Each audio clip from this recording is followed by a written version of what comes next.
Today on China Daily Speak Talk, it's our absolute great honor to have the Indian ambassador to China, Mr. Kantha, in our studio today. Mr. Kantha, welcome. Thank you very much.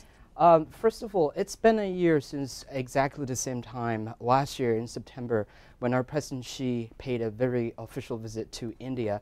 And of course, both China and India signed some agreements on issues, including the construction of the industrial park. So I wonder, how is the implementation of these agreements so far? No, I must say that the implementation of understandings reached during President Xi's visit to India last September and subsequently during Prime Minister Modi's visit to China this May is going on very smoothly. One important understanding that was reached during President Xi's visit was to forge a closer developmental partnership between India and China. I would like to tell you that the implementation of understandings reached during President Xi's visit to India last September and subsequently during Prime Minister Modi's visit to China this May is progressing very smoothly. One key understanding that was reached during President Xi's visit related to forging a closer developmental partnership between India and China. In India, we believe that China can be a very important partner for us in taking forward our own developmental agenda, and likewise we can also contribute in small way to China's developmental story. It was against this larger backdrop that an agreement was reached on setting up Chinese industrial parks in India. We agreed at that time that industrial parks will be set up by Chinese entities in Maharashtra and Gujarat states of India. Subsequently, when Prime Minister was here, additional projects relating to industrial parks in India were agreed upon. There have been good follow-up on these projects. Chinese companies are have located in fact land for the project. We are discussing contours of these industrial parks, and we believe that this is just the beginning. We are on the cusp of a major expansion in two-way investment flows between India and China.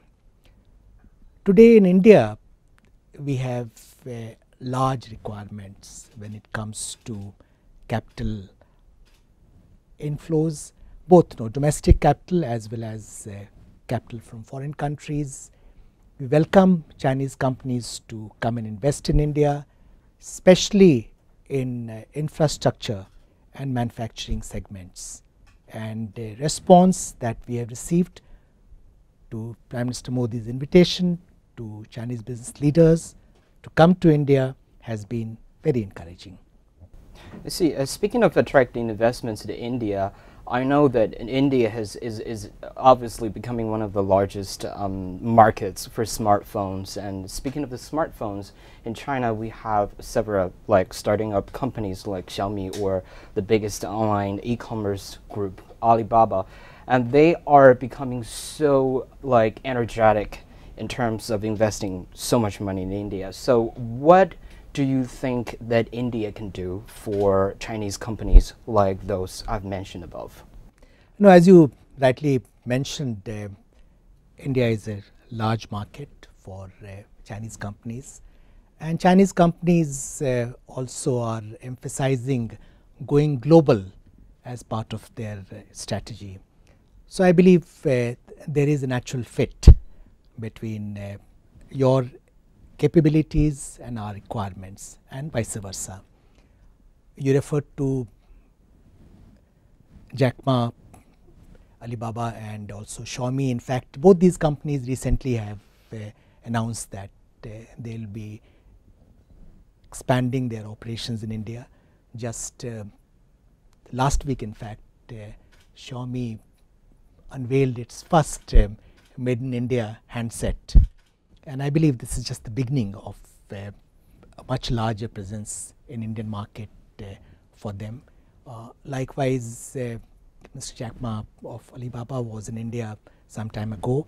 He also met with Prime Minister in Shanghai when our Prime Minister was here in May this year, and I believe that he also has ambitious plans for expanding Alibaba's business footprints in India. And these are just two examples of what we have in store when it comes to Chinese companies and their presence in Indian market. See, since the inauguration of President Xi, this country has put forward a lot of new ideas, initiatives, including the Belt and Silk, the Belt and Road initiatives.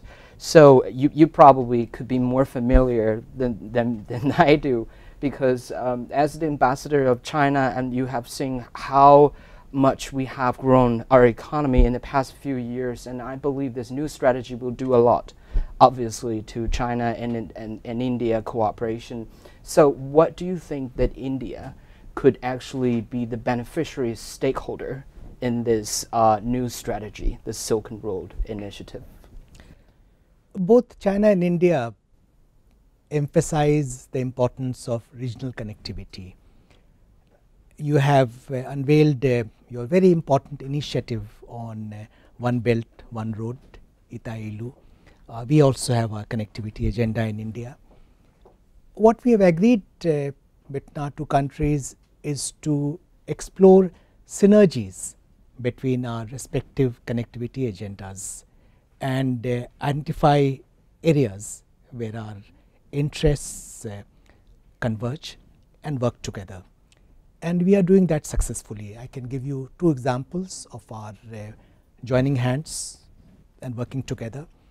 One is AIIB, Asian Infrastructure Investment Bank. It's a Chinese initiative, but India, along with 49 other countries, signed on to this initiative. India, in fact, will be the second largest stakeholder in AIIB, next only to China. And we are working very closely with the Chinese friends to see that AIIB becomes a very effective multilateral development bank, which will provide support for vast infrastructure funding requirements of Asia in particular. The second example I can give is that of BCIM Economic Corridor. We have agreed in principle to work along with Bangladesh and Myanmar, and the four countries at present engaged in a joint study group to work out the feasibility of BCIM Economic Corridor and also develop contours of cooperation. And we do believe that we will take this idea forward, working together, all four countries. I see. Recently, there have been great news between China and India that China is about to sell our very much advanced railway technology to your country, the bullet train system. Actually, half of our train system right now is built on the bullet train railway system. So, Ambassador, what do you like? What's your perspective of this? How, like, what the chances do you see here that China could actually successfully sell our technology to India?